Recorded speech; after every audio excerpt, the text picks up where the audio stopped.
Ertu á leið heim úr vinnu? Stilltu á FM 89,1. Já, komið í sæl og blessuð og velkomin í síðasta þingið á þessu sumri, þingfrestun helgina. 2 þingmenn komnir hingað til þess að ræða við mig síðustu daga þingsins og kannski framtíðina, hvað gekk og hvað gekk ekki.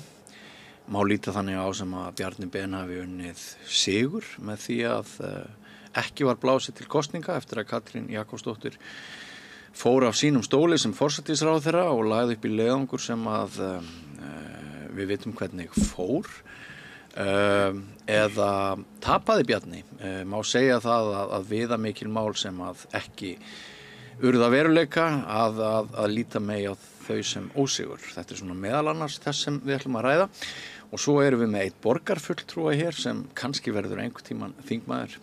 Hún kemur úr vinstri áttinni. Þannig að vonandi er bara skemmtilegt spjall hér framundan hjá okkur í síðasta skiptið til hausts sem við höfum þennan lið við rauðaborðið á samstöðinni sem við köllum þingið og höfum haldið úti síðan í febrúar ef ég mann rétt. En verið þið velkomin þið 3, Sanna, borgarfulltrúi Pírata, Inga Sæland. Sósíalista, borgarfulltrúi sósíalista. Afsakaðu, ætlaði að segja það.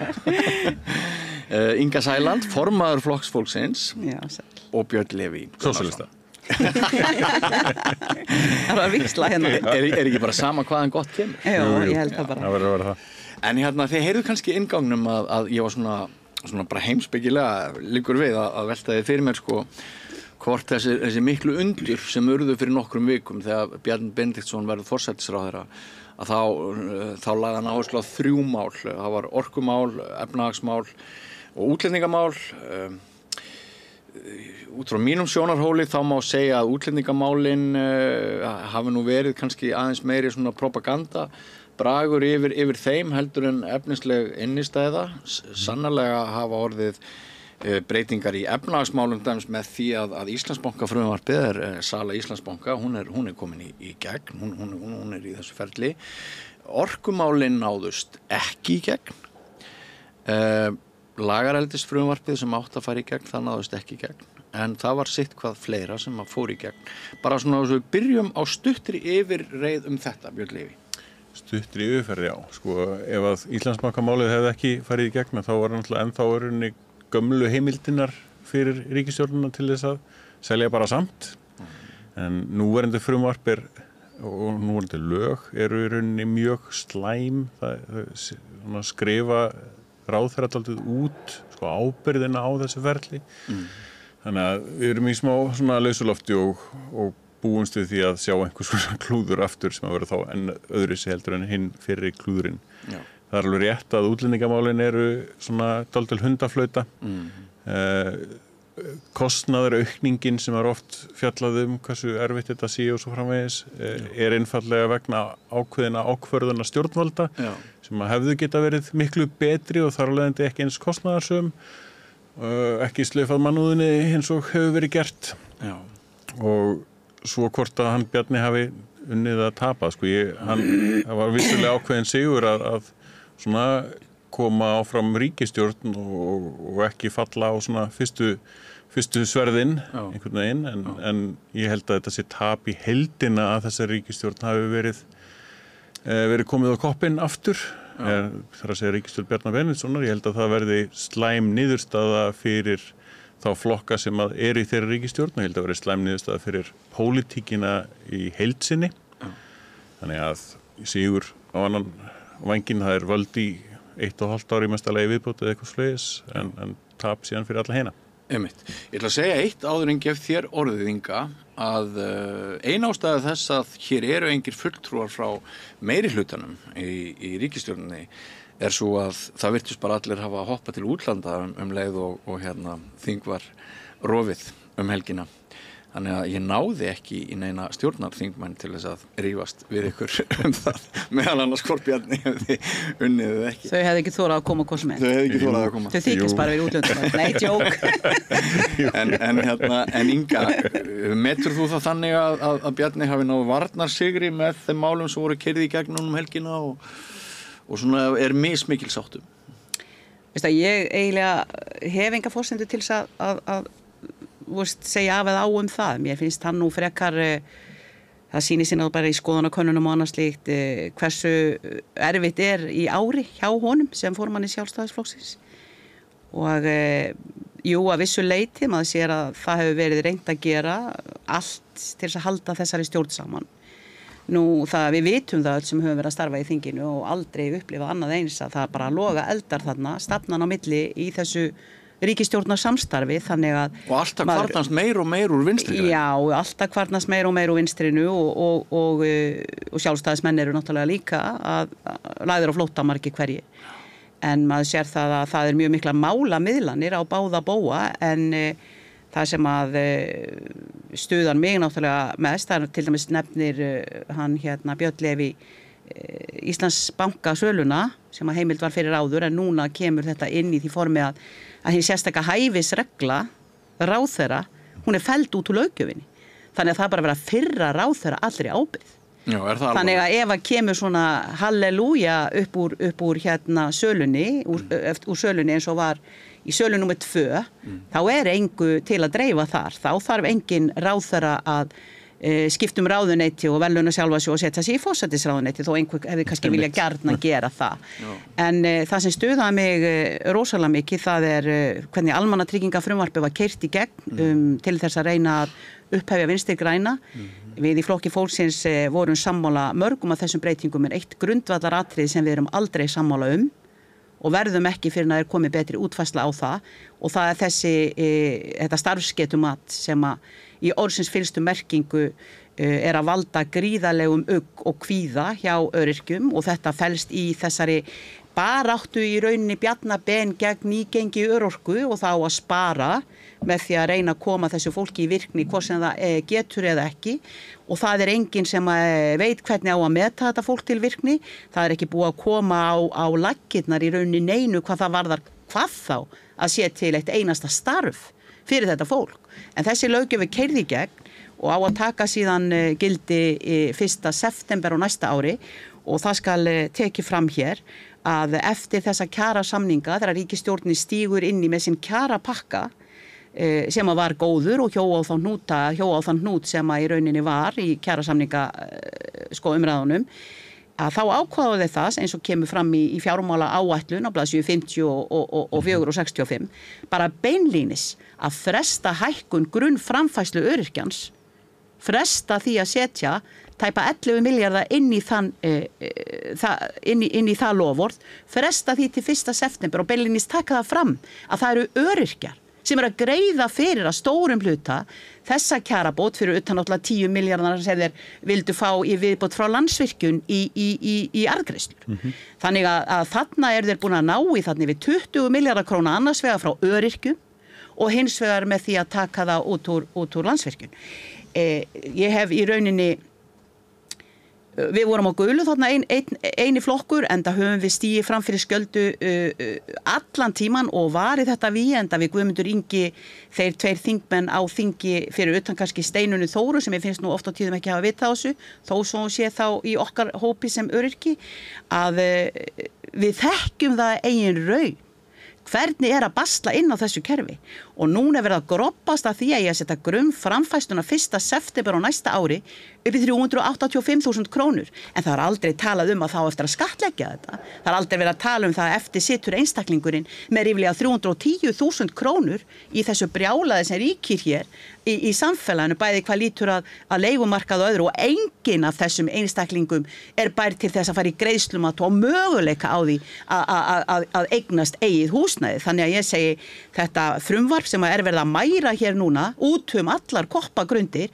hafið þeir skömm fyrir að tróða þessi gegn 1,5 ári áður þá að taka gildi bara til þess að upphefja Vinstri græn og reyna að hjálpa þeim upp úr leðjunni sem þeir eru soknir onni sín 3,3% og það á kostnað öryrkja. Og taka ekki gildi fyrir eftir kosningar. Já, taka ekki gildi fyrir eftir kosningar þannig að þetta bara hreint og klárt kosningalofvörð eins og þessi listamannalaun upp á 700 milljónir. Nú á listamannalaun að vera komin eftir þessi ár í tæpa 2 milljarða sem nákvæmlega sama tala og við erum að leggja í allan fíksjúkdóminn. Vitið að ég, forgangsröðum fjármuna, kosningalofur og bara hvernig það gengi að létt úr okkar sameiginlegu sjóði. Þetta algjörlega fram að mig gengið og svo það annað sem var þannig þinglokunum sem hefur hleypt svo illu blóði í mig að það næst í orðið þykkt og rennur varla í mig lengur. Og það í rauninni þessi kvótasetning á grásleppu. Hvernig dettu þeim í hug eins og Vinstri grænum sem var nú náttúrulega til þess að Lilja Rafney, heilsteypt kona sem hún fyrirverandi formaður atvinnuveganefndar, sagði bara bless og gat ekki meir. Þetta var kornið sem fyllti mælinni á henni að VG skildi kvótasetja grásleppu. Og hvað þýðir það? Að 102 smábátasjómenn sem hafa verið í rauninni með 55 daga til viðbótar við að reyna að drýja sína tekjur því að ekki ennú hlúð að strandveiðisjómunum. Við vitum það öll að það reynt að sauma að þeim sem kostur og stórútgerðin sér offsjónum yfir þeim 5,3% sem að potturinn sem í potti, sameiginlegum potti og útlutað til strandveiða. Þessir 102 bátar sem hafa nýtt 55 daga til hliðar með því að vera á grásleppuveiðum, þeir fá 0. Þeir get ekki veitt eina grásleppu. Þeir fá 0. Og nú Lilja sjálf sem að setti þarna kvóta á þanga og þara hérna árið, þannig ég veit ekki af hverju hún sagði sig ekki VG þá bara. No. Já, ég minna þari, hver að veiða þara? Er þetta eitthvað sambærilegt? Það var það prinsipið mitt. Hamingja sanna, ég nenni ekki að veiða þara, það nokkuð ljúst. Ég myndi freka að fá mig grásleppu. En af því hún nefnir þetta með hérna kvótasetninguna, að það ber alltaf sama brunni. Útvegsmenn, þeir eru alltaf að eignast meira og meira. Þetta liður í því að útrýma smábáta útgerð algjörlega. Þetta hreinn og klár nagli í líkistun á því að stór útgerðin vill söðla undir sig þessi fáu prósent sem að strandveiðisjómenn hafa, þessa litlu lífsbjörg sem að viðkvæm sjávarþorpin okkar þurfa svo á að halda, hringinn í kringu landi. Og við erum að sjá eins og á Tröllaskaga núna, þeir búið að selja Þormóð Ramma Sæberg 70% komið til Vestmannaeyja. Það að leggjast af allur sjávarútvegur á Tröllaskaga sem að lifði á sjávarútvegi.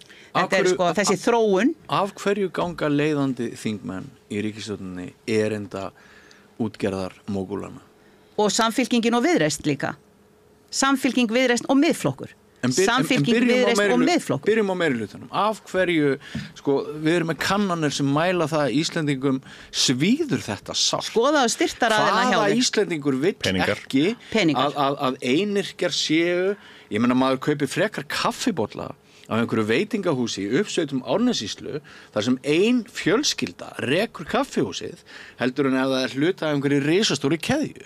Þannig erum við. Við viljum einyrkja, við viljum grásleppukarla, við viljum fólk sem rær út, við viljum litla bændur og svo framvegis. Og við viljum lifandi sjáaplás. Þetta er stór útgerðin og stór iðjan og allt þetta. En af hverju er endalaust hlaðið undir meira og meira auðræði og meiri ítök af hálfu útgerðar mógúlanna? Hvert ykkar svar? Eiga þeir orðið pólitíkus? Já, algjörlega vegna þess að skoðaðu bara reikninga þessara stjórnmálaflokka. Flokkana fyrir ekki heldur stjórnmálamenn. Sjáðu hverjir að styðja þá. Flokkana. Já, styrkirnir. Sjáðu hverjir að styrkja þá 550 skatt sem hámarkið. Er ekki komið 650 núna? Er ekki alltaf verið að reyna að hækka þetta? Hlýtur samt ekki verið eitthvað annað og meira sem liggur að baki? Eins og hvað mögulega gæti það verið. Er þetta ekki þessi hugmyndafræði bara sem að lifir ennþá því miður sterkt inn á þingi og í stjórnmálum að einhvern veginn með því að þjóna auðvaldinu að þá sé þetta að búa til gott samfélag og brauðmálarnir munu trýtla niður? Er það ekki bara ennþá einhver svona hugmyndafræði sem að er viðgangandi, einhvern veginn að trúa með því að gera allt gott fyrir fjármagnseigendur og þá einhvern veginn með styrkja samfélagið og almenningur getur þá bara tekið brauðmálana sem að þau búa til? Er það ekki hugmyndafræðin sem að... Þetta er auðvelda aðgengið að fjármagnunum einmitt og þarna koma aðilar sem eru fjársterkir og geta lofað gull og grænum skógum sem að sjaldnast vaksa síðan. Í staðin fyrir það er rauninni efla sem sagt smærri og meðalstór fyrirtæki sem að er rauninni þegar allt kemur til alls, þar er svona blómi atvinnu lífsins og þá bara samfélagsins. En svona í gegnum tíðina við höfum hort á þetta hérna í þinglokasamningum 2009-13 þegar var kísilverið á Bakka, þar seldu VG sál sína í stóriðjuna til dæmis. Nákvæmlega Káranhjúkanir þar áður og já, gott og blessað að ná í orku til góðra verkefna og svoleiðis, en til dæmis Kárahnjúkar, þeir dreifast ekki rosalega mikið yfir á Austurlandi, þeir fara rauninni bara beinustu leið í eina risastóra verksmiðju og meðan það orkuskortur í atvinnufyrirtækjum þar í kring, sem alveg fáránlegt. Ég bara veltaði fyrir mér hvort þetta atvinnurekenda vald sem orðið svo mikið inn í valdaflokkunum, hvort það orðið svo mikið að sá sem ætlar að standa upp gegn því, það verði alltaf stærri og stærri ákvörðun. Veistu hvað það orðið mikið? Við erum að sjá það bara núna á síðustu dögum. Við sjáum það að þeir eru að stýra og stjórna og ráðskast með lífeyrissjóðin okkar. Og þeir bara vaða til og kasta einhverjum milljörðum í bláa lónið í miðju eldgosi. Já. Hvurslags eiginlega viðskipta kaupa á yfirgengi okkar peningar sem að við fáum náttúrulega aldrei að njóta og nema litlu leyti, og ef maður hrekkur upp á ánum maður búin að fá að njóta þess að þá fer það bara í hítina. Ekki einu sinni erfanlegt. Við erum skyldu hérna, ég held að eitt af fáum þjóðríkjum sem ég veit sem eru lögþvingu til að greiða í lífeyrissjóði. Við erum lögþvingu til að gera það, við höfum ekkert val.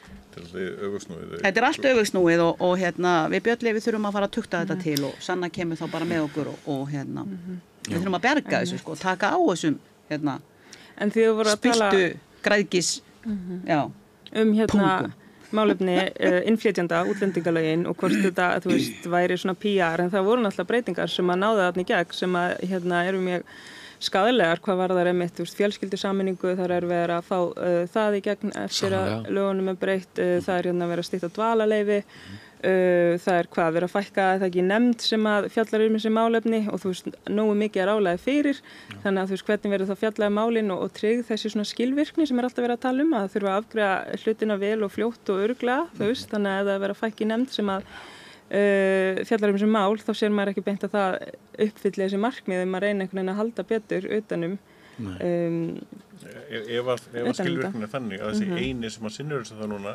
sé bara þetta með stimpil og stimplar nei, það rosalega skilvirkt að einn bara sé með nei-stimpil og renni bara að umsóknum í gegn. Ég vissi ekki að væri að verða að fækka hjá Útlendingastofnun, ég held þvert á móti. Þetta í kærunefndinni og það sem sagt. Ég meina það sem ég var kannski meira að vísa til sem svona ákveðinar barbabrellu í þessu, það var að því hafði verið haldið á lofti að það væri rosalega mikilvægt kostnaðarlega að grípa mjög fast inn í með breytingum á útlendingalögum og þá voru menn að halda því fram að þetta væri bara orðið stjórnlaust skrimsli, það bara færu 10 milljarða. Það gerir það, ég veit ekki alveg hvernig þið ætlið að fara, ég veit ekki alveg þegar við erum komin hérna í 25 milljarða króna og okkur fjölgaðum 15% síðan 2017, hér gríðalegur húsnæðisskortur og hér erum við búin að fá heilt sveitafélagi í fangi sem gengur nú ekki allt of vel að hjálpa.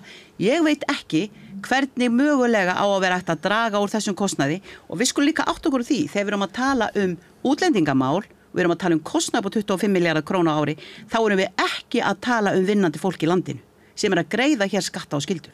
Við erum að tala þá sem að kerfið verður að halda uppi, svo að það sé algjörlega á hreinu. Það hérna rosalega nöðsynlegt að svona aðeins greina á milli hópa, tala hérna þessa 15% aukningu, það langflesturinn bara fólk sem kemur hérna frá EES og að vinna hérna í ferðamannaðinnar byggingarstörfum og ýmsu svoleiðis og að sinna sínu og borga sínu skatt og allt svo framvegis. Þannig að það langstærsti hluti. Og hann ekki inn í þessum 25 milljörðum. Nei, síðan eru þessi tveir hópar annars frá Úkraínu og hins frá Venezuela sem eru runni svona langstærsti hópurinn af þessu sem að snýra að útlendingalöggjöfinni sem eru að breyta.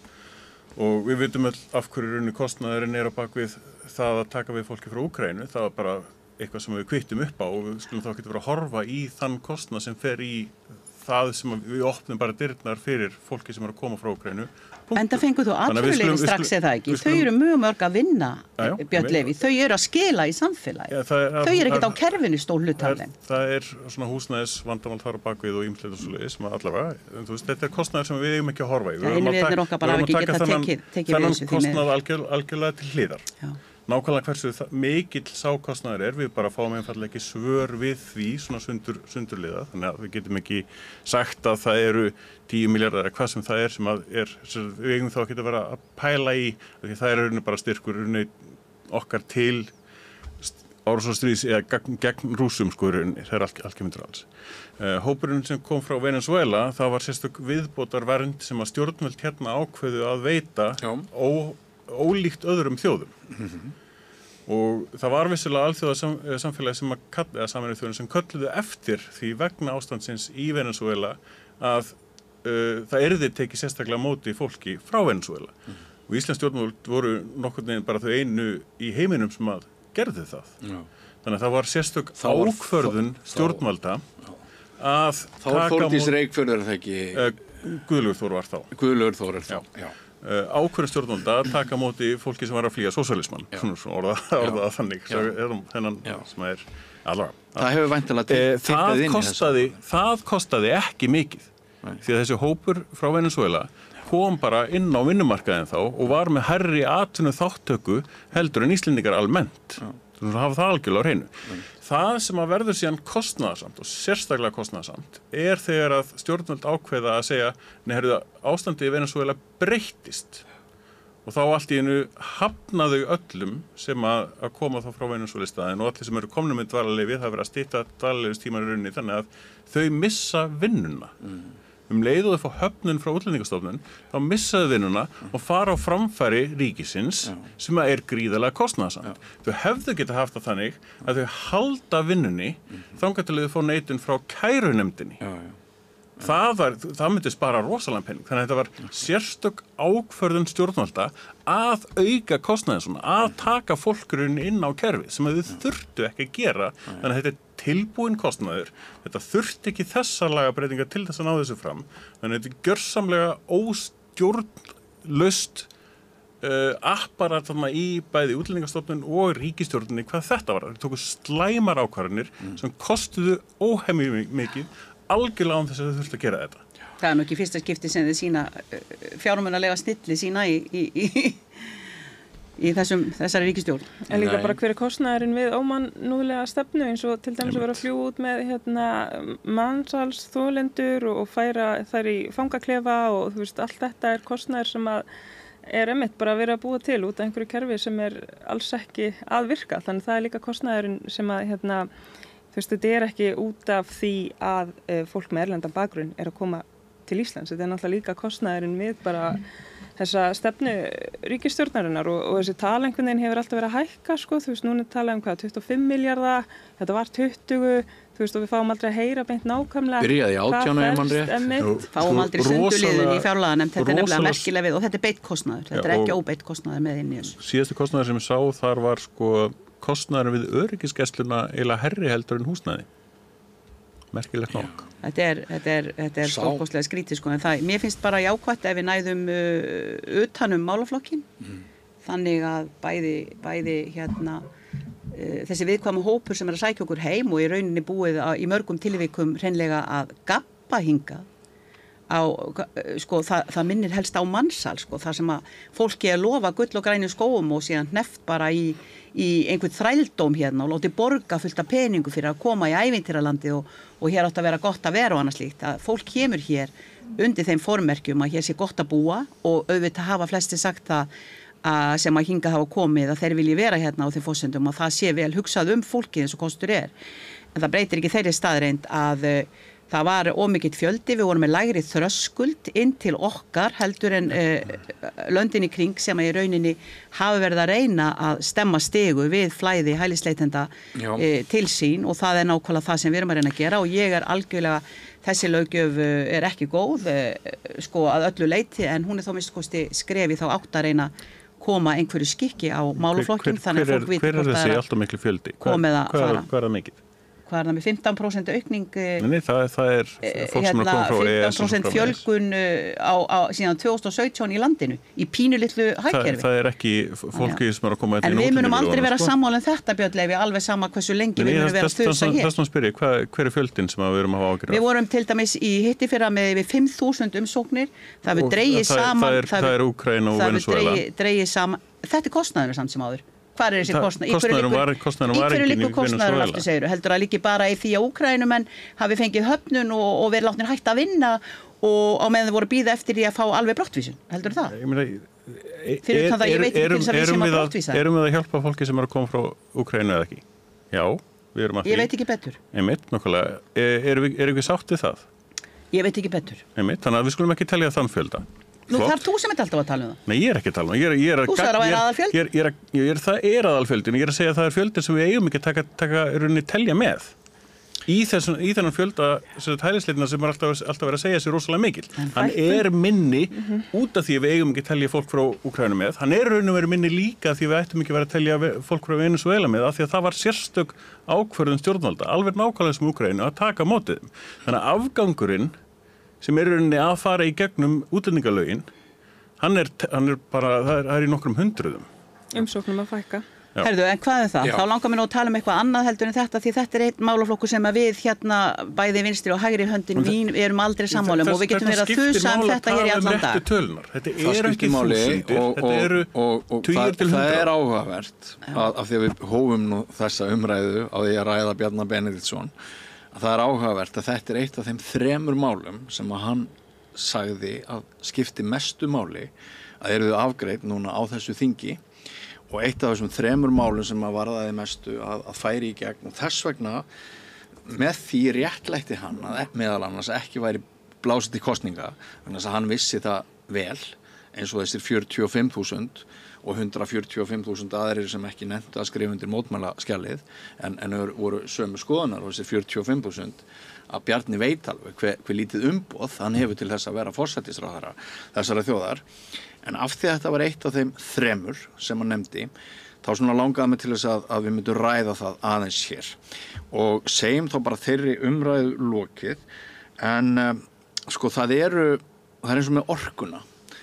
að í sjálfu sér steytir á skeri þar svolítið að það var eitt af þessum 3 málum sem að hann taldi brýnast að ná einhverju samkomulagi Það eru peningagræðgi öfni fyrst á fremst til dæmis þú sem borgarfulltrúi sósíalista í borgarstjórn í Reykjavík er umræða hjá sósíalistum í Reykjavík vindmyllur? Nei, við hefum ekki tekið þá umræðu. Nei. Allavega ekki svo ég minn eftir sko. En kaupir þú þessi sko orku skorts rök sem hefur verið hamrað mikið á? Nei, við þurfum alltaf að rýna í sko í hvað orkan fer og ekki endilega þú veist að skapa meira orku til hvers, þú veist af hverju er verið að tala um að það þurfi eiga sér stað. Já. Nú ert þú þú ert væntanlega í beinu samhengi í beinu sambandi við bara fólkið í borginni. Þegar maður ræðir orku þá hittir maður stundum fólk núna sem segir þetta gengur ekki bara með sundlaugarnar okkar og heitubottana við erum bara að fara að breiða við þá og nú er verið að stytta opna tíma sundlauga með því er verið að bregðast forvörn fyrir þeim unglinga að ég á sjálfur 16 ára strák sem að spurði mig daginn hvort við fullorðnir áttuðum okkur ekki á því að það væri mjög gott að hafa 16 ára krakka í sundlauginni alveg til 10 á kvöldin en ekki bara til 9 og við erum að verða að vitna að alls konar svona breytingum þetta er aðeins utan það sem við ræðum hér í tengslu við þingmálin en mér finnst svolítið sama þróun hjá borginni á því sviði sem að þú starfar hjá eða semst vinnur við mér svipuð þróun á Alþingi og hjá ykkur á Reykjavíkurborg að fríðindi sem áður voru til staðar fyrir svona allan almenning og þar á meðal er bara það að við njótum þeirra gæða sem orkan jarðhiti og annað færir okkur að það hefur verið að skerða svona rétt almennings það þín tilfinning líka? Já og við sjáum sko hvort sem það er í sveitarstjórn eða umræður þinginu þá þetta þú veist að meðan það er verið að tala einhvern veginn svona andlega líðan að það þurfa að tryggja einhvern veginn að við búum í samfélagi þar sem okkur líður vel og svona vera að huga mitt að líðan ungmenna að þurfum við svona að efla forvarnir að þá er einmitt verið að skera niður og þetta eru minnum við 24 milljónir á ári sem að þá sparast eins og það er kallað með því að loka sundlum fyrr helgar í staðin fyrir klukkan 10 og þá er það klukkan 9 af því það er rauninni sett þessi hagræðinga krafa á öll svið borgarinnar að ná fram 1% hagræðingu, þannig að sviðunum falið einhvern veginn að koma þá bara mæta þeirri tölu og skerða þjónustu með einhverjum hætti og þetta einhvern veginn varð lendingin og það líka verið að loka bókasöfnum í sumar og lendingin einhvern veginn sko að það þurfi bara að ná þessari hagræðingu fram.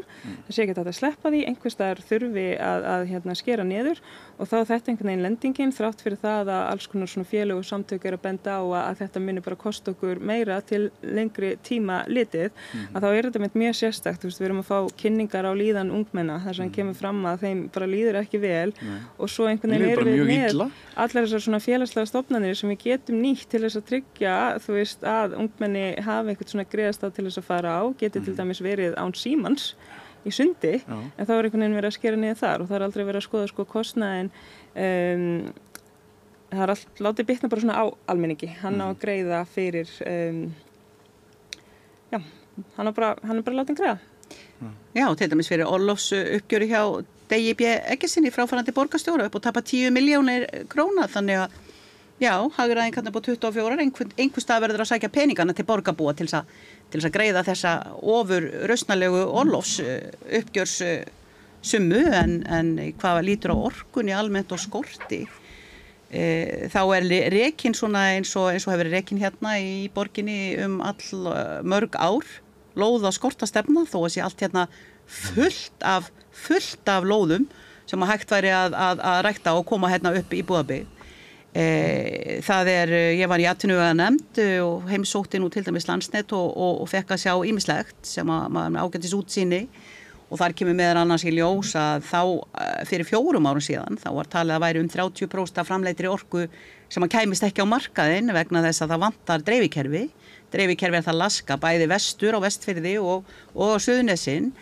Það skánaði nú með Blöndulínu þegar hún var styrt, Blöndulína 2 og það skánaði líka þegar var styrt við Kröflulínu til Akureyrar, þeir voru að kynda og sko en við erum að horfa upp á það að hafa verið að kaupa hérna einhverja stærstu oljutanka allara tíma til þess að keyra á olju, versmiðun eins og Hornafirði og vestur og Ísafirði vegna þess að hér rekin þessi ímyndaða orkuskortstefna til að réttlæta hér vindmyllugarða til að einhverjir ævintýramenn moldríkir geti komið sér upp eitthvað, öll viljum við hafa ljós, öll viljum við geta kveikt á og þá bara reyna að telja okkur trúum það að hér sé einhver skortur á meðan að við eigum að eyða í rauninni peningunum í að byggja upp almennilegt dreifikerfi og nýta þá framleiddu orku sem þegar til í kerfinu. Þannig að endalaust að röfla orkuskort og orkuskort, það bara ósatt. En klifja bara á þessu nógu lengi og allir eru farnir að trúa bullinu. Sko. Það nú eiginlega þannig sem þetta virkar. En ég held nú samt sem áður að íslenskur almenningur sé ekki að kaupa þessi rök orkuskortin og sé fann átt að sé á því að þetta vindmyllugarða ævintýri sem virðist vera hérna í uppsiglingu það sé eingöngu fyrir einhverja fáa útvalda sem eru með fulla vasa peningum og veit ekki hvernig þeir eiga fjárfesta eða hvernig þeir eiga hagnast á þeim og gera miljardana 10 að miljardunum 100 sko, inn á bankabókinni á tortóla. Já. En það var eitt mál sem fór í gegn sem hefur ekki mikið verið rætt og það eru heimildir lögreglu til að þú ert nú örugglega vel inn í þessu, Björn Leví. Dálítið. Já. Hann professional. Að sko, mér skilst er það rétt skili hjá mér að eftir nokkra vikur eða mánuði þá sé ég bara vafra á internetinu og ég sé að skoða eitthvað dót á internetinu bara heima hjá mér, kvöldlegi og þá kann að vera að einhverjir íslenskir lögreglumenn sé að fylgjast með því hvernig ég að hegða frítíma mínum á internetinu og það hafi engar afleiðingar fyrir þá að vera að gera það sé breytingin sem búið að samþykkja núna með lögum miðað við daginn í dag eða gær eða fyrir helgina. Í hnótskurn, já. Er það? Það heimild fyrir lögreglu til þess að fylgjast með fólki á það sem kalla svona almannafæri í rauninni og þá á netinu líka. Ef að það ef þau hafa, já, það svona orðað, man ekki alveg nákvæmlega. Það þarf ekki rökstuddan grun. Nei, fólk þarf ekki að vera grunað neitt brotið eitthvað slegis. Það getur verið eins og hvernig hug. Það megi hafa einhverjar ábendingar að fólk sé tengt skipulagðri glæpastarfsemi á einhvern hátt. Það undirliggjandi svona ástæðan sem að lögreglan þarf að hafa til þess að fara í rauninni eftirlit með bara almennum borgurum án frekari raka, án þess að það sé endilega búið mögulega fremjabrot eða vita að brot sé í uppsiglingu eða neitt svoleiðis. Þetta varasamt? Rosalega varasamt. Þetta aðför á friðhelgi einkalífs. Það það. Ekkert flóknar það. Og með þessu átti að fylgja sem sagt eflingu á nefnd með störfum lögreglu.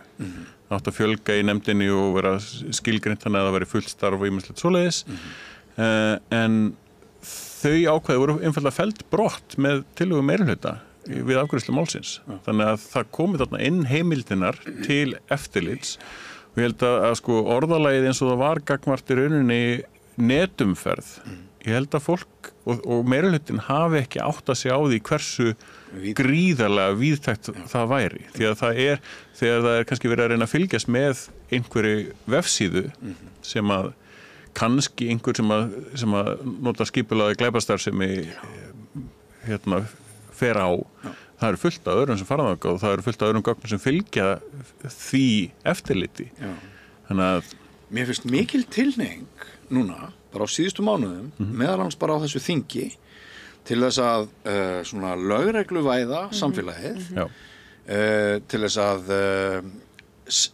skerpa skil á milli okkar og hinna, kynda undir ótta, almenningur ekki treystandi, almenningur hættulegur, mótmælendur eru hættulegir. Við sjáum lífvarðastóðið í kringum Bjarna Ben eftir eina glimmergusu. Ég hef fengið ráðherra hingað í beina útsendingu að kvöldlegi á samstöðinni með 2 til 3 öryggisverði. Eins og við höfum séð sko, nú hefur við verið á mótmæla. Hvað í gangi? Þessi mótmæli og samstöð þetta viljandi sko. Einmitt fyrir Palestínu. Daldi verið að taka þátt þar og sjá einhvern veginn sko valdbeitinguna gagnvart friðsælum mótmælum bara mjög veikjandi, þannig að mér finnst mikilvægt líka að ræða þetta í samhengi við ónauðsynlegu vopnbeitingu því að það aðstæður eins og þegar það var verið að standa fyrir því að bílarnir getur eitthvað gert inn og út að ráðuneytunum að það alveg aðrar leiðir ráðuneytunum, þau getur bara farið aðra leið þau þurftu ekki að farið þetta í gegn. Mín spurning einmitt sko, talar þetta tvennt ekki saman? Vantraust, girðingar á milli almennings, almennra borgara og valdhafa, eru við ekki að sigla inn í... Haldið í alvörunni að þetta sé sprottið upp úr engu? Ég trúi alltaf á hvað ég er að hlusta hérna. Haldið í alvörunni að þetta sé sprottið upp úr engu? Við erum að búa hér í gjörbreyttu samfélagi. Ég var með lögregluna á Húsavík hérna fyrir 3 vikum síðan yfir lögregluþjónum allstaðar að landinu þar sem í raun og veru verið að leggja á borðið það breytta landslag sem við erum að búa við hér. Við erum að heyra hér á hverjum einasta degi einhverju stungin í hálsin, kviðin, einhversta. Við erum að sjá svo gjörbreytingu á öllu landslagi og lögreglumenn sem er í stórkostlegri hættu. Við erum að sjá það í þinginu þegar vorum að keyra upp úr bílastæðikellaranum á eldhúsdegi. Það voru bara fleiri lögreglumenn sem standa þar vegna það átti bara hreinlega að grýta í bílana og hefur náttúrulega verið gert í vetur. Við erum að fá hver ætlaði að grýta í bílana? Það var þegar að Dilja og Mist og það lenda í því að það verið að grýta í bílana þegar voru að keyra upp úr bílastæðikellaranum. Þarna erum við að fá einstakling hangandi upp á svölum og annað slíkt. Við erum að búa við gjörbreyttar aðstæður og eins og lögreglan sagði þar við, sko, þeir eru að tala það er búið að setja mikið af fjármagni í lögregluna til að reyna að efla lögregluna en það er rosalega erfitt þegar að í raun og veru stór hluti og mun fleiri einstaklingar sem er að starfa innan lögreglunar eru komnir í rauninni að berjast gegn skipulagðri glæpastarfsemi og takast á við verkefni sem að við höfum ekki mætt áður eins og til dæmis með þetta hvað sem hann heitir þarna Wong Kia, hvað sem hann heitir maðurinn sem að var með þessa matsölustaði hér út allt og fullt af fólki í mannsali með skipulagða glæpastarfsemi, með peningaþvætti og ég veit ekki hvað og eins og lögreglan segir sko við höfum aldrei horfst í augu við þessa þróun og að halda það að svo þróun eigi sér ekki stað á Íslandi eins og hefur átt sér stað hér á Norðurlöndunum í kringum okkur er náttúrulega bara barnalegt. Við venjulega erum að uppskera sko það svipa sem gengur á hérna í Evrópu og löndunum í kringum okkur við erum aðeins seinni á skútunni og 2, 3 eða jafnvel 5 árum seinna þá kemur þessi bylgja til okkar sem að þau hafa verið að glíma við en við virðumst alltaf þurfa að finna upp hjólið upp og nýtt. Ég segi bara fyrir mína parta, ég vil finna fyrir öryggi, ég vil virkilega gefa lögreglunni allt það umboð sem að mögulega hægt til þess að mér líði vel í samfélaginu hér og með þessa piparúða sína og annars líkt, þeir hafa náttúrulega lítið að gera gegn byssum og öðru slíku og kalla það friðsamleg mótmæli þegar verið að koma í veg fyrir það að ríkisstjórnin geti haldið ríkisstjórna fyrir. En þorri almennings á Íslandi tengir mjög vel við forsætisráðherra Danmerkur þegar einhver ógæfumaður ræðst á hana á hjólinu og hún segir þrátt fyrir þetta atvik þá vil ég ekki að Danmörk breytist þannig að ég get ekki alltaf haldið áfram að fara bara á hjólinu í vinnuna mína. Sama í Noregi með útei. Akkurat. Og Inga ekki orðið og seint að grípum að rassin þeir búið að skjóta þig? Ekki betra að hafa einhvern til þess að verja þig svo með ráðherran okkar hér? Býta aðeins, má ég aðeins svara því sem þú nefndir áðan?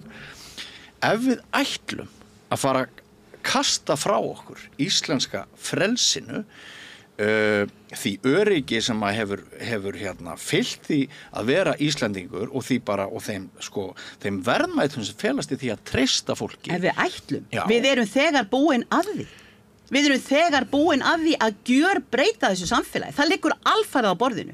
Það er eitt að vera með fjölmenningasamfélag og það er annað að geta ekki ráði við það. Ef við erum að fá inn skipulagða glæpastarfsemi og annað slíkt, þá í rauninni virðist vera allt hérna bara grútmáttlaust og ég meina þegar lögreglan kom með skýrslu hérna til okkar fyrir 5 árum síðan, sem voru búin að kortleggja 9 hópa sem þeir vissu að voru með skipulagða glæpastarfsemi þau höfðu enga burði til þess að vaða í það og losa okkur við þetta.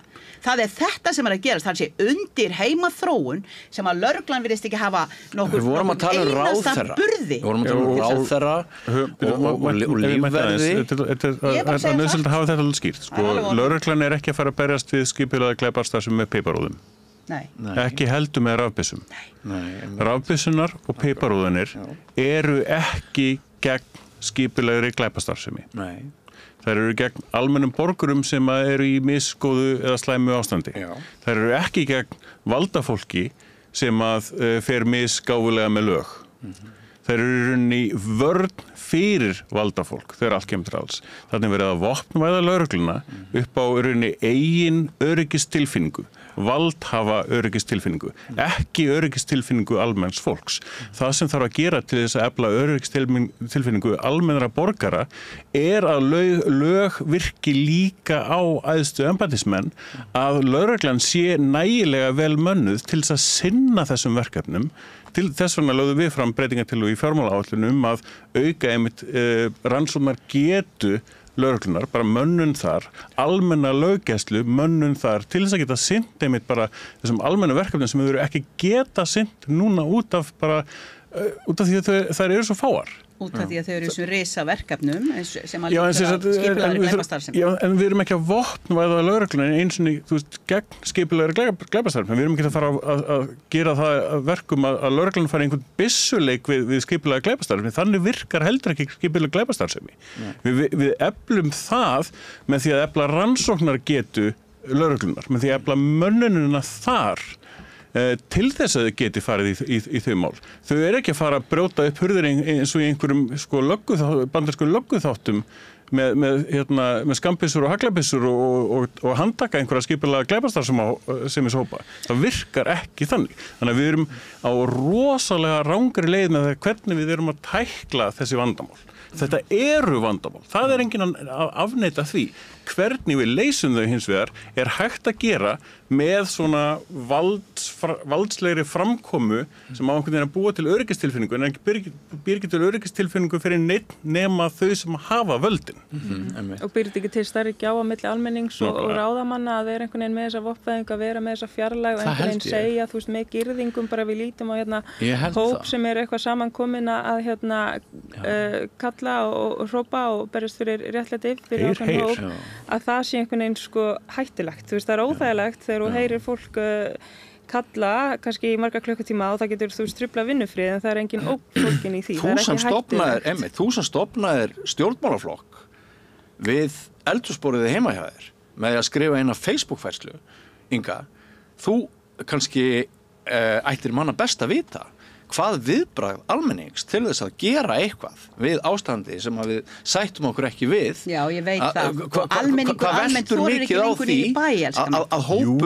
að hópur almennings geti gert það sama og þú gerðir þegar þú stofnaðir ykkar ágæta flokk. Til Guðsdómsins það nú enn til staðar. Að það má ekki verða svo tilfinning almennings að það sé bara best að líta undan og leyfa þeim bara að ráða þessu öllu. Þá erum við bara á leiðinni inn í Lögregluríki og allt öðruvísi Ísland heldur ég minnist. Og ég held að hvort tveggja getur verið rétt. Það sem þú talar sem við sjá tiltekina glæparhengja og við að taka það alvarlega en hitt sé ekki síður mikilvægt að við göngum út frá því frá móti kvölds að fólk sé gott og Ísland sé öruggt. Já, lögreglan hefur náttúrulega og hver og einn hafi rétt til þess að segja sínu tjáðu mér á sínu tíma þarna á Húsavík, þá hefur lögreglan þurft að taka rosalega mikið af sínu mannskap í þetta breytta umhverfi skipulagðra glæpastarfsemi mansals og allu sáróði sem að verður þess valdandi eins og Björn Leví bendir á að lögreglan í rauninni og fámenn til þess að vera sýnileg og meðal okkar. Hún þó svo Ég held að þurfi að bæta við hátt í 400 lögreglumönnum til þess að mæta í rauninni þörfinni með að hvað við erum mörg með 2 milljónir ferðamanna og allt það sem að gerast til þess að lögreglan geti verið sýnileg. Ég held að það sé líka stór, það þarf ekki að koma byssu á lögregluna vegna þess að það hefur sinn fælingamátt ef að lögreglan sýnileg fyrir okkur og hefur alltaf haft, sjáu það bara þegar þeir eru að keyra og hratt eða eitthvað bara úps, þarna eru þeir að mæla og þá bara dregið úr hraðanum, enginn vill láta taka sig og sekta sig fyrir hraðan akstur ef hann kemst upp með að kortleggja þarna eru þeir að skjóta á mig Stytting vinnuvikunar drap íslensku löguna. En ég ætla aðeins að nefna ég veit ekki hvað það en það vantar stórlega sýnileika myndi ég segja og ég vil að lögreglan hafi allt það umboð og alla þá möguleika sem hún mögulega þarf á að halda til þess að geta varið og verndað okkur og þá alls þeirra reglum sem að hefur lagalegar heimildir til að beita fólk líkamlegu ofbeldi. Það þarf að passa upp á að það sé ekki rangt með farið þar.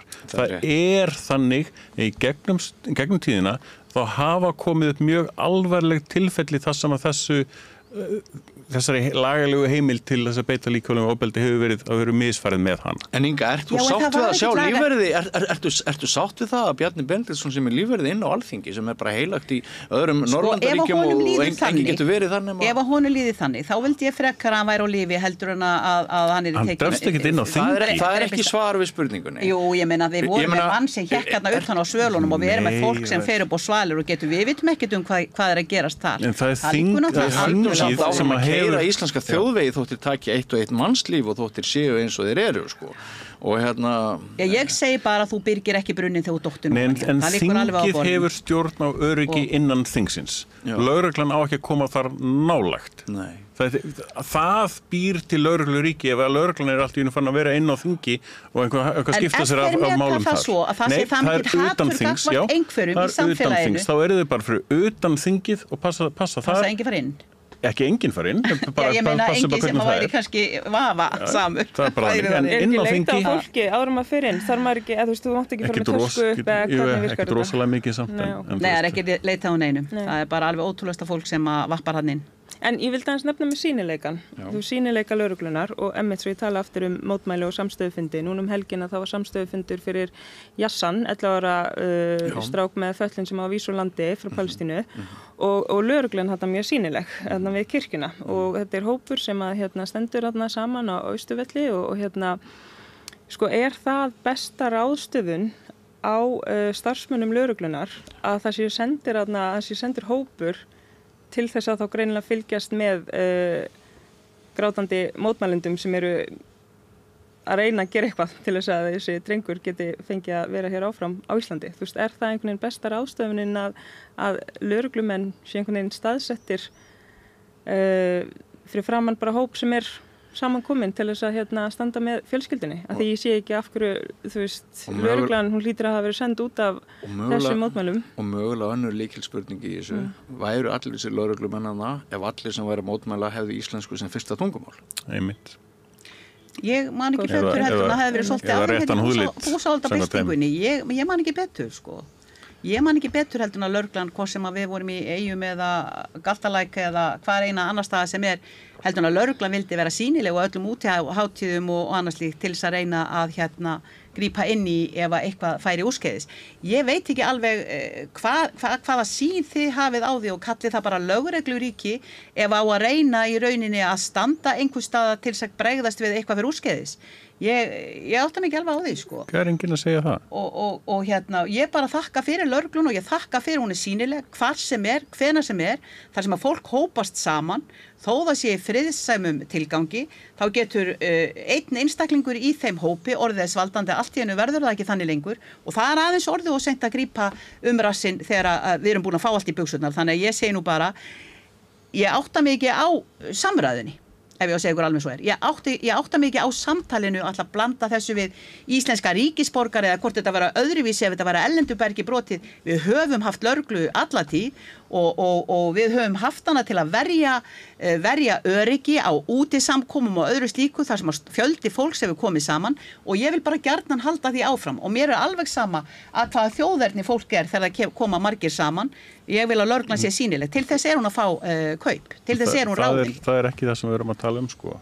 Jú, enda við að segja það. Ég meina, hefði þetta verið svona, ef þetta hefði bara verið fólk sem hefði verið Íslendingar komið þarna saman, hefði löggan þá verið sýnileg að sjálfsögðu. Það hefði ekkert verið ólulegt að það væri kannski einn lögreglumaður þarna sem einhvers staðar til hliðar. Það hefði líklega ekki þurft meira og það ekkert óeðlilegt í neinum mótmælum að það væri kannski einn eða tveir lögreglumenn þarna á mótorhjóli sem að væri einhvers staðar aðeins til hliðar.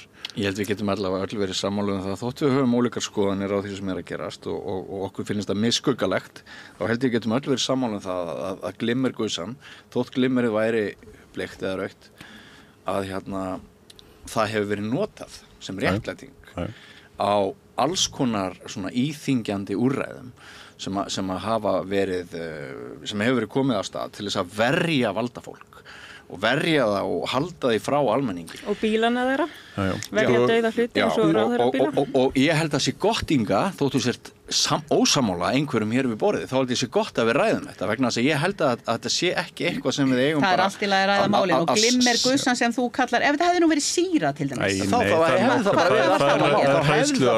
Það hefði geta verið. Þá hefði það bara verið allt annað mál og þá værum við að ræða það sem mjög alvarlegt mál. Það var komið mjög alvarleg mál, það var komið mjög skelfileg og alvarleg mál. Við verðum að gera greinarmun á glimmeri og sýru. Við verðum bara að gera okkur grein fyrir því að hér komið bara hefð fyrir því að annarhver maður sé með hníf í vasanum og jafnvel börn niður í úlingar. Eggjanum sem var kastað hérna fyrir einhverjum árum og skýrinu sem var slett, það hefði getið verið sýra líka, það var það ekki. Hvernig breyttust við eitthvað við það? Nei, það verða og alltaf mótmæli misfriðsamleg og mismikil borgaraleg óhlýðni og verðum að bera ákveðna virðingu fyrir því. Ég allavega þannig að ég vil byrgja brunnin áður en eftir honja. Við megum ekki hunsa ábyrgð valdhafa í þessu.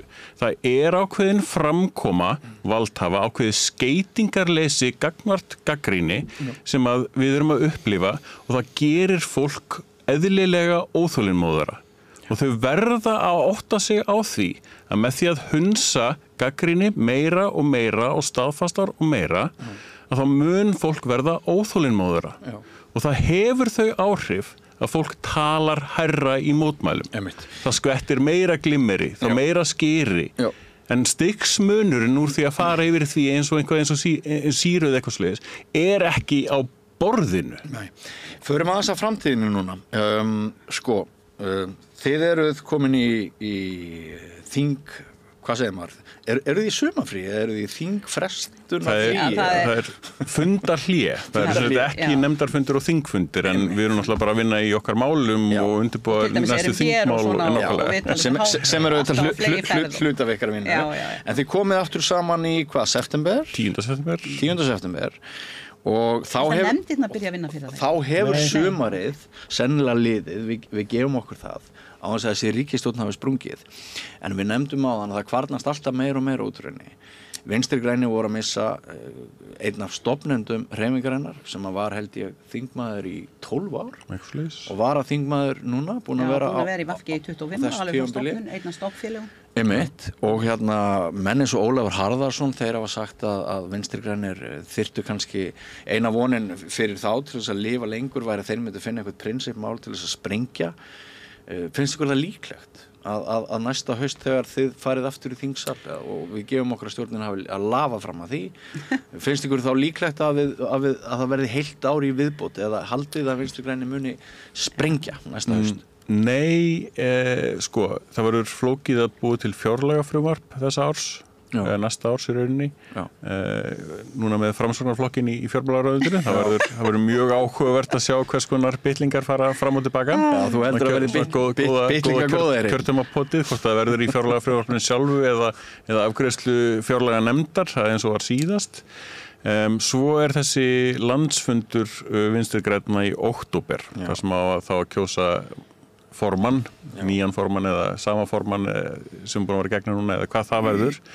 Þau verða væntanlega með einhvers konar uppgjör þar. Ef þau koma ekki með einhvers konar uppgjör gagnvart þessu stjórnarsamstarfi á þeim fundi, af því að þarna eru þau að kjósa forystunni fyrir næsta kjörtímabil, að þá verður það mjög undarlegt, ég held að það verði mjög mikið svona, miklar mótsagnir einhvern veginn í því svona þeim útskýringum sem þau ætla að gefa til þess að klára þetta ríkisstjórnarsamstarf sem þau ætla síðan alls ekki að halda áfram með. En Svandís Svavarsdóttir lausnin við vanda Vinstri grænna inn í framtíðina að þínum mati? Nei, alls ekki. Eins klár stjórnmálamaður hún sko, að þá held ég að það sé bara röng pólitík sem það bara gömul úreld pólitík sem hún rosalega klár í.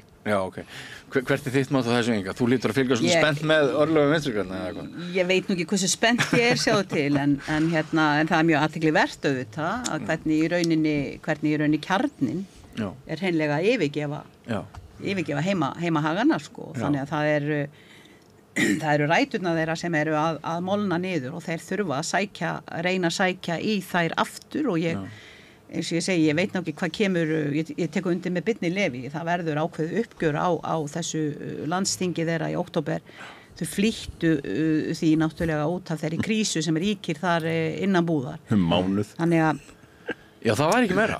Nú var það, ég held bara hreinlega alltaf verið að tala um flýta og flýta, þannig eins og venjulega fjölmiðlum, maður heldur alltaf að sé eitthvað real, eitthvað alvöru.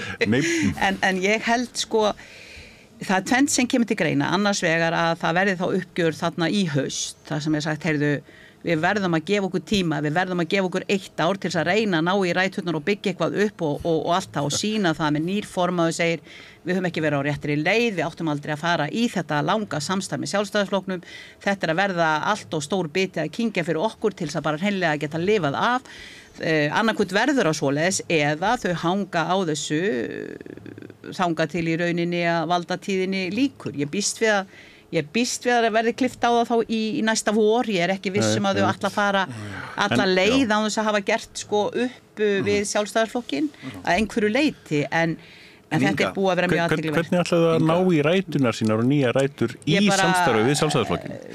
Ég bara veit það. En Inga, er samfylkingin svarið? Er hún það sem þessi þjóð þarf? Mun allt breytast með því að samfylkingin mun, ef hún heldur áfram með himinskautum, tekur 25-30% fylgi næsta ár segjum í kosningum, mun allt breytast til þess betra á Íslandi? Nei, í fyrsta lagi held ég náttúrulega að samfylking sé að toppa allt og snemma og formaðurinn þeirra Íslands eina von sé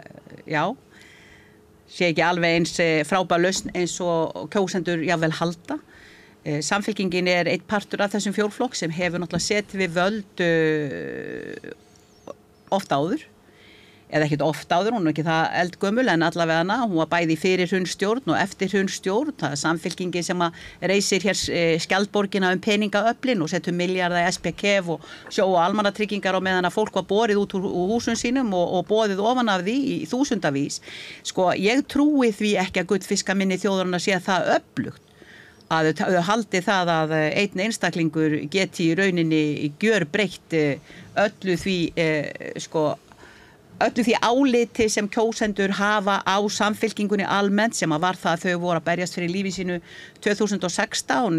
Það er Logi Már sem að óvart vaknaði hérna daginn eftir kosningarnar 2016 og þá hafði hann allt í einu verið sá eini sem var kjördæmakjörn og tók inn með sér 2 uppbótarþingmenn, þeir fengu þá hvað, 5,6 eða 7%.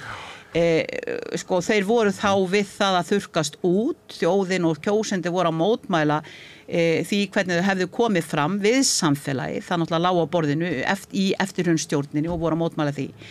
Ég held að þessi sko uppsveifla núna að eins og Björn Leví líka bendir á, sko kjósendur fólki okkar búið að fá nóg af ofríki og nóg af sko bara kúgun á millistéttina, á fátækt fólk, á unga fólki sem reyna að koma sér þak yfir höfuði. Við sko fólk búið að fá nóg af því og það verður alltaf að finna sér einhverja vonarstjörnu. Áður var vonarstjarnan Katrín Jakobsdóttir, við skulum ekki gleyma því. Það ekkert mörg ár síðan að Katrín Jakobsdóttir með sitt bjarta bros var í rauninni Íslands eina von og fólk var bara vildi 70-80% þjóðarinnar sagði í könnunum að það vildi sjá hana sem forsætisráðherra og hitt og þetta og ég að segja að það þarf að segja fylgisaukning Samfylkingarinnar sé fyrst og fremst persónudýrkun frekar en byggð á ekki bara persónudýrkun því þau þekkja Kristrún akkurat ekki neitt. Ég að segja að það þarf að finna einhverja eina vonarstjörnu og ég að segja að það verið að veðja á hana. Já. Sanna, það hefur verið mál manna hér við Rauðaborðið síðustu vikur að Samfylkingin sé að færast til hægri. Ertu sammála því? Já. Alltaf færist til hægri? Ekki sósíalistar. Ekki sósíalistar. Einmitt, þessi áhersla í málefnum innflytjenda í útlendingamálum, þar sem það eins og ný forysta bara talið aldrei gegn stefnunni sem til staðar. Eins og þessi nýja forysta sé að taka svona öðruvísi ákvarðanir heldur en flokks meðlimir að kalla eftir og sjáum. Kostuðu bæjarfulltrúa? Einmitt, úrsögn úr flokknum. Og það eins og þessi umræða virðist ekki fara fram innan flokksins. Við sjáum að þetta komið allt í einu fram. Það minnir svolítið á Sjálfstæðisflokkin. Ég held sko, ég hef heyrt menn á trúnaðarskeiðinu þar, sérstaklega fá sér í glas, að þeir segja manni stundum, frá þingflokksfundum, þetta rosa mikið bara svona einn vilji, ein rödd og allir bara láta lítið fara fyrir sér. Ég held að þetta sé orðið svolítið keimlík stemning á milli Samfylkingarinnar og Sjálfstæðisflokksins að gagnrýni út ekki vel séð og það ekki rosalega virt lýðræðið inn í flokknum. Þú veist líka að þú ert að byggja upp hreyfingu þá gengur það ekki upp til lengdar að þú ert að treysta á einhverju svona sín formanns og varaformanns eða svona forystunar. Ég myndi halda að þú myndir vilja byggja upp svona öfluga hreyfingu í tengslum við þá annað fólk sem í flokknum og grasrótina og svona byggja dálítið upp starfið út frá með því að hlusta og taka tillit til þess sem að flokksfélagar að segja og ég man eftir umræðum hvað var það á hvað heit þessir árlegir fundir, aðalfundi Samfylkingarinnar þar sem að það var leitast við að koma hvað tillögu eða ályktun í gegn Flokkslandsfundur, alls konar fulltanöfnum alls konar og mér skilst að það hefði verið sett inn í nefnd á vegum flokksins sem það í flokksstarfinu þannig að maður spyr sér bara líka þú veist, þetta veit ég ekkert hvernig umræðan fer þarna fram en hún virðist ekki vera mjög djúp þessi mál og það náttúrulega getur ekki verið gott ef það ekki verið að taka dýpri umræðu hlutina og stefnubreytingu og og þeir að tala ríkisstjórnina, ég held að hún muni reyna að hanga saman bara eins lengi og hægt eftir allt sem hefur gengið á og þá eru það ekkert eitthvað að fara. Þau vilja ekki fara í kosningar. Nei, þú veist, þeir hljóta vilja bara einhvern veginn klára þetta, en það aldrei að vita hvað gerist. En sko, mér finnst áhugavert að því ég byrjaði nú að fylgjast með Alþingi sem þingfréttaritari. Það var nú bara einhvern veginn á 9. áratug síðustu aldar. Hvað er hann gamall? Nei, djók. Ég 60 og ég var ekki nema 19 ára þegar ég byrjaði í blaðamennsku, þannig að ég eiginlega búin að vera 40 ár í blaðamennsku. Og sko, mér finnst núna mjög áhugavert að Samfylkingin mælist með svona mikið fylgi án þess að vera að hjóla í Sjálfstæðisflokkin. Því að það einhvern veginn bara, það virðist vera bara mjög mikil friður þarna á milli og jafnvel daður. Og það eru margir þingmenn sem að telja líklegra að Samfylkingin ætla að halla sér að Sjálfstæðisflokknum frekar en Framsóknarflokknum. Það gerðist 2007. Já. Það var svona einhvern veginn sko á þeim tíma var það kannski svona náttúrulegra hjónaband heldur en að núverandi ríkisstjórn kannski að einhverju leyti. Þetta voru svona 2 stærstu flokkanir þá og það var þessi svona valdsmannslega pólitík, svona mjúka valdsmannslega pólitík, það sem átti að vera umræðu stjórnmál og ýmislegt svoleiðis en umræðunar voru raun og veru bara teknar inn í einhverjum litlum hópum og ef það kom einhverjar tillögur úr þessu svona því sem hann kallaði kannski víðtæku lýðræðislegu samráði að ef að þær henduðu ekki fyrir litla herbergið, þá var það bara stungið í skúffu, allt fyrir alls. En sko, mér finnst þetta bara áhugavert að maður skildi ætla að Bjarni Benediktsson og Sjálfstæðisflokkurinn lægi bara frekar vel við höggi vegna ýmissa mála. Ég meina þess að sækja það þangað. Já, en sko, en Samfylkingin segir lítið og heldur sínu, Miðflokkurinn, hann tútnar svakalega. Hann sækir á Sjálfstæðisflokkinn. Hann sækir á Sjálfstæðisflokkinn, þið töluðu á... Og Framsókn náttúrulega, það eru margir Framsóknarmenn að færa sig aftur heim til Simma, virðist vera. Ykkar flokkar tveir eru svona, þeim gengur ekkert frábærlega í skoðanakönnunum, en þeir munu halda velli, væntanlega. Við erum á þessu svona róli sem að höfum verið í ansalega tíma, en hérna það er... Og við nefnum bara, við höfum verið sterkari núna í skoðanakönnunum heldur við voru fyrir síðustu kosningar. Við höfum aldrei mælst eðlilega miðað við það sem við fáum upp á kjörkossum og kannski er það út af því að við erum með það fullorðið fólk mikið sem styður við okkur sem að tekur ekki þátt í skoðanakönnunum og er líka duglegra að mæta á kjörstað. Þannig að við erum að fá svona venjulega 3-3,5% meira í raunverulegu talningunni úr kjörkassanum heldur en skoðanakannanir gefa til kynna daginn fyrir kosningar. Og viljið þið bæði fara í ríkisstjórn? Er það alveg skýrt? Já, það liggur náttúrulega algjörlega fyrir að ef maður ætlar að ná einhverju gegn þá verður maður að fara í ríkisstjórn. En mér finnst bæði Píratar og Flokkur fólksins svínvirka, ef við getum sagt svo, í stjórnarandstöðu. Við erum með öflugt aðhald á stjórnina. En hún er köflóð þessi stjórnarandstöðu. En ég Hún verður ekki alveg samstæð. Samfylkinguna dreymir það að fara í bara 2 flokkastjórn, sjálfstæði, samfylking. Þannig þurfum við ekki að taka 3. hjóli með, að vera það powerful, vera það kraftmikil, að þau fái 30% og hinni kannski 25% og þau fái bara hreinlega góðan meirihluta. En hvað varðar stöðu þeirra í dag, þá höfum við líka tekið eftir eins og þú bendir á, það er ekki mikið verið að tjá sig málin. Þau passa sig á því að reyna að sigla svona lignan sjó og styggja engan. Ég tel að þeir eru búið að draga svona djúpt inn andan eins og þau gerðu leið og þau fóru að sigla upp. Þá hljótu að vera köpnuð ef að kosningarnar verði ekki kannski fyrir en annað haust. Það getur ekki verið að nokkuð geti haldið svona lengi niður í sér andanum án þess í rauninni að þurfa að koma upp á dekk og segja hver raunveruleg stefna þeirra eru. Íslenski kjósendur er ekki alveg það einfaldir í róðinu. Það hlýtur að vera.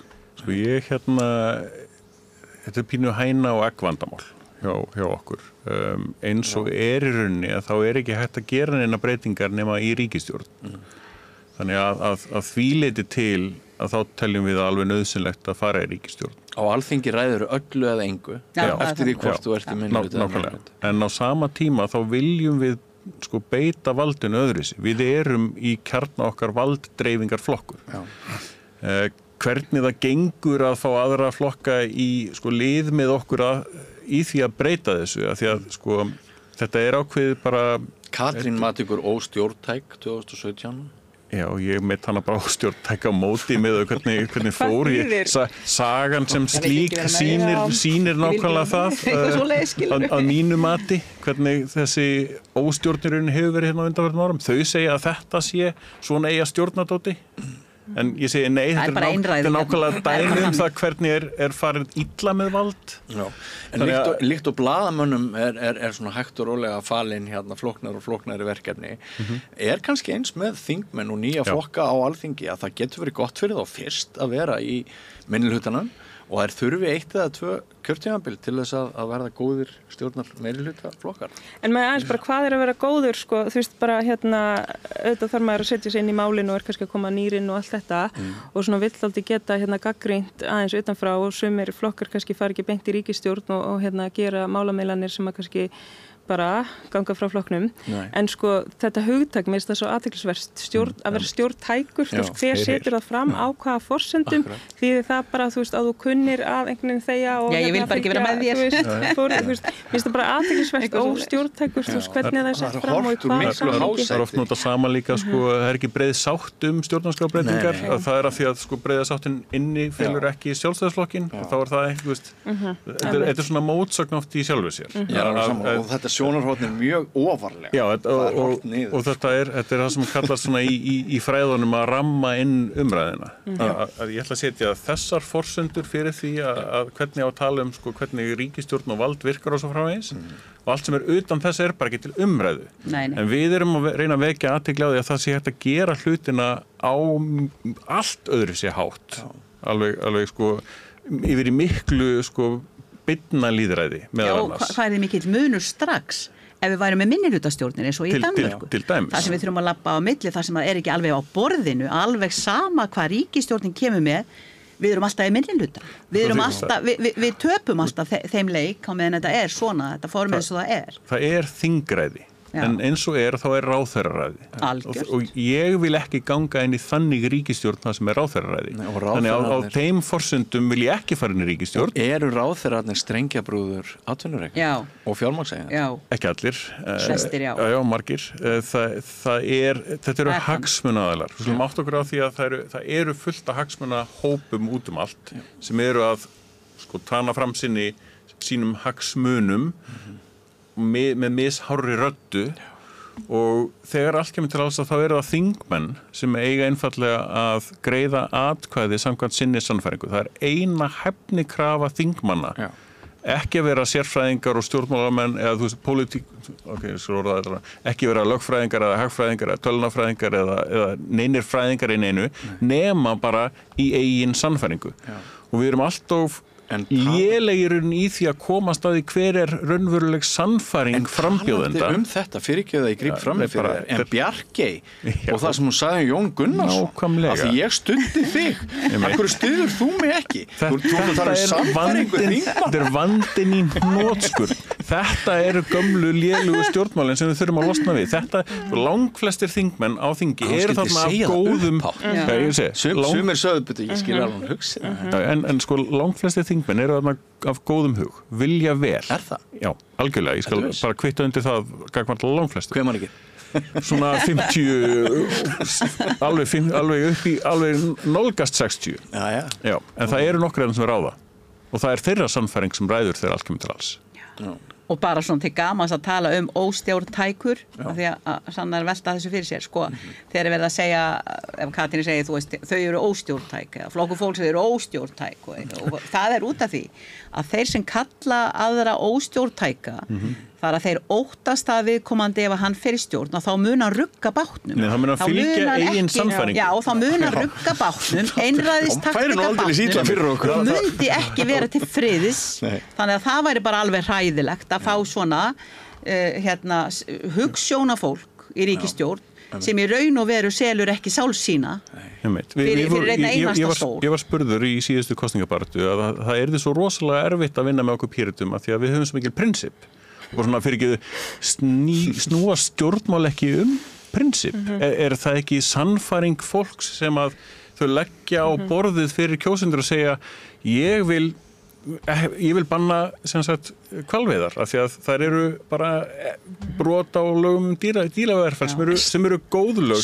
Ég vil ekki lögregluríki, ég vil passa upp á tjáningafrelsi og friðhelgi og þetta eru En nafni, snúa stjórnmál ekki blöndu á málamiðlunum og prinsip. Verður ekki alltaf að vera einhvers svona bland? Þegar á hólminn komið ef þetta á að halda ef það á að halda eitthvað sem heitir stjórnarsamstarf, þetta nú bara eins og í hjónabandinu maður náttúrulega giftist einhverjum töffara og það ekki þar með að við séum algjörlega að deila heila, það náttúrulega liggur algjörlega á borðinu og þegar eru ólíkir flokkar, við erum 8 flokkar á Alþingi Íslendinga og þó að einhverjir eru samnefnararnir, einhver staðir getum við öll verið sammála eitthvað vonandi og jafnvel sum okkar all mikið en svo greinur okkur á og það sem að skipti mestu máli það að vera heiðalegur þegar þú ert að koma fram fyrir kjósendur og segja ef þú setur X við F eða P eða S eða hvað sem þá það þetta sem þú ert að kjósa Skýrleiki. Þá það þetta sem þú færð og þetta þetta það sem ríkisstjórnarsamstarfi skemmir það eru þessum málamiðlanir sem að snúast það að hluti af ríkisstjórninni þarf að ganga gegn prinsipin sínum. Samstarf ekkert nema rauninni ákveðin virðing gagnvart samstarfsaðilum. og þú verður þá að sýna samstarfsaðalum þá lágmarks kurteisi að láta þau ekki ganga gegn sínum prinsipum.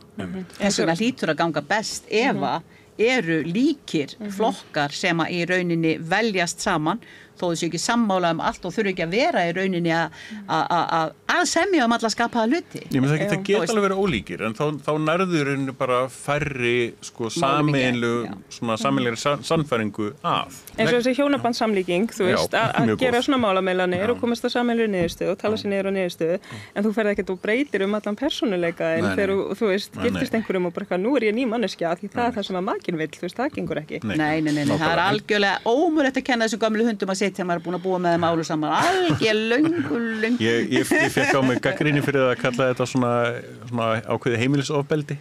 Þetta sýndi þetta ríkisstjórnarsamstarf sýndi öll einkenni heimilisofbeldis þegar allt kemur til alls. Og þessi stjórn er löngu skilin á borð og sæng. Var það að velja stórt orð þá að mati þeirra sem gagnrýndu þig? Vissulega, en ég stend alveg fullkomlega við þau. Það er þetta að fara í tæknilegu skilgreiningar og sjá hótanirnar, sjá í rauninni það er verið að hliðra hlutum og snúa út úr og gaslýsa. Þetta eru allt einkenni einmitt ofbeldis innan sambanda og það var góð skýrsla hérna ekkert fyrir löngu síðan sem var að fara yfir þessi 8 stig eða 7-8 stig sambands erfiðleika og þau uppfylla alveg fyrstu 4-5 auðveldlega. En sanna af því að við erum búin að sitja lengi og ræða hér málin og það búið að vera mjög gaman. Við höfum aðeins náð að rífast sem er fínt og vonandi höldum við því áfram en svo líka bara búið að vera margt lærdómsríkt og gott sem að þið hafa lagt fram á borðið og við á samstöðinu er bara mjög þakklátt ykkur öllum og öðrum sem að hafa komið hér á þessum þingvetri til okkar úr ranni pólitíkurinnar og borgarmáluna en Sanna þú ert að spá ég að bjóða þig fram til Alþingis næsta ár, ekki satt? Jú, ég er svona hlusta á félaga mína og mér heyrist þetta að vera viljinn, þannig að ég er alveg kannski þessu ári? Já, opin fyrir því. Kannski þessu ári. Já, kannski bara þessu ári. En svona hvað sæir þú, hverja sæir þú fyrir þér sem þína uppáhalds svona, hvað maður segja Samstarfsmenn, já, samstarfsflokka. Náttúrulega þau sem að eru til vinstri og eru það í alvörunni. Hverjir eru það? Það er einmitt síðan stóra spurningina því þú ert með stefnu flokkana og svo ertu með praxís hvernig flokkarnir starfa þannig það er ekkert hægt að segja þú veist þessi flokkur er svona því að maður verður bara að sjá einhvern veginn hvernig talsmenn er að tala og stíga fram hvernig það verður mun eitthvað breytast í aðdraganda kosninga Hvernig skýrir þú það að þið dansið oft nálægt línunni en þið farið ekki upp yfir þetta 4-5% mark samkvæmt skoðanakönnunum og hvað ætlaði að gera til þess að ná inn fólki á þing? Ég held bara að við sjáum þessa mainstreams fjölmiðla þá einhvern veginn eru sósíalistar ekki nefndir þegar að vera að fjalla um afstöðu flokkana til ýmissa mála. Við erum ekki inn á þingi en við erum samt sem áður með skoðanir og stefnumál sem við höfum sett fram sem er einhvern veginn ekki vitnað í þessu svona heildarsamhengi eins og þegar það er verið að segja þú veist afstæða flokkana til ýmissa mála þá kemur okkar afstæða ekkert skýrt fram þannig að þú veist þetta eru þetta bara hvernig tekum maður þátt í umræðinni ef maður er ekki með þingmann þannig að við þurfum bara að vera öflugir því að vekja athygli á okkar stefnumálum og hvað það er sem við leggjum áherslu á. Inga, 9. flokkurinn á þing, hvernig litst þér á það? Það er bara gaman, það er alltaf gaman saman og ég segi bara lýðræðið er okkar dýrmætasta gjöf. Og í raun og veru þá getum við sagt að það er mikið vald sem kjósendur hafa á kjördag og það eiga allir að nýta sér þá gjöf vegna þess að við búum að því við getum losa okkur við valdhafa á þess að þurfa að hrinda þeim fyrir björg við bara kjósum einhverja aðra við bara gerum það með atkvæðinu okkar stundum eru 4 ára ansi lengi að líða já þau eru nefnilega það og þess vegna sýnir fólk náttúrulega líka og ég er ekki að segja það ég sé ekki sammála því að ég hrópa á þetta lið alveg fullum fetum og ég meira sem er mjög hávar og hrópa á það meira segja úr ræðustólum og lesin pistilinn en ég meina og skil það vel en hins vegar eins og ég segi þá hlakka ég bara til á næsta kjördag og ég myndi náttúrulega bara alveg gleðjast mjög mikið yfir að sjá hana Sönnu með okkur þarna inni og hún hefur fullt erindi þangað eins og sósíalista. Það nú ekkit flóknar en það. Flottir. Ég, Sanna, Inga og Björn, Levi, nafni, langaði að segja eitthvað. Já, bara fagna því að fá fleiri flokka, ólíkt sumum svona valdaflokkunum sem að vilja einmitt takmarka lýðræði hvað þetta varðar. Einmitt. Okkur vantar meiri fjölbreytni og sem sagt, stærri lýðræðislega rödd. Það dregur frekar úr þeim tennurna nefnilega. Já, þau vilja breyta kosningakerfinu þannig að í rauninni gefa minni flokkum minni líkur á komast á þingi. Þeim finnst svo rosalega erfitt að starfa á þingi með marga flokka. Að fer fyrir hagsmuna rekstrinum þeirra. Við þvælumst fyrir. Ég myndi vilja sjá ríkisstjórn utan flokka í rauninni. Hinn hlutan. Fjórflokkin í góðum minnihluta og aðrir flokkar myndu koma og sinna þessu aðeins. Tukta þetta aðeins til. En kæra þakkir fyrir að koma til okkar í þennan síðasta þátt af þinginu og við ykkur áhorfendur góðir vil ég líka bara segja takk fyrir samveruna síðan við hlóðum í þennan lið. Við vonum að ykkur hafi fundist hann skemmtilegur, hann hefur verið ólíkur frá viku til viku en ég held að allt bendi til þess að við tökum aftur upp þráðinn næsta haust eftir 10. september þegar þing kemur aftur saman. Væntanlega sér svo Gunnar Smári næsta rétt á ykkar borð. Hvernig getur við réttlætt að 60% Eflingarfólks eigi erfitt með að ná endum saman? Efling stéttarfélag. Barátta fyrir betra lífi.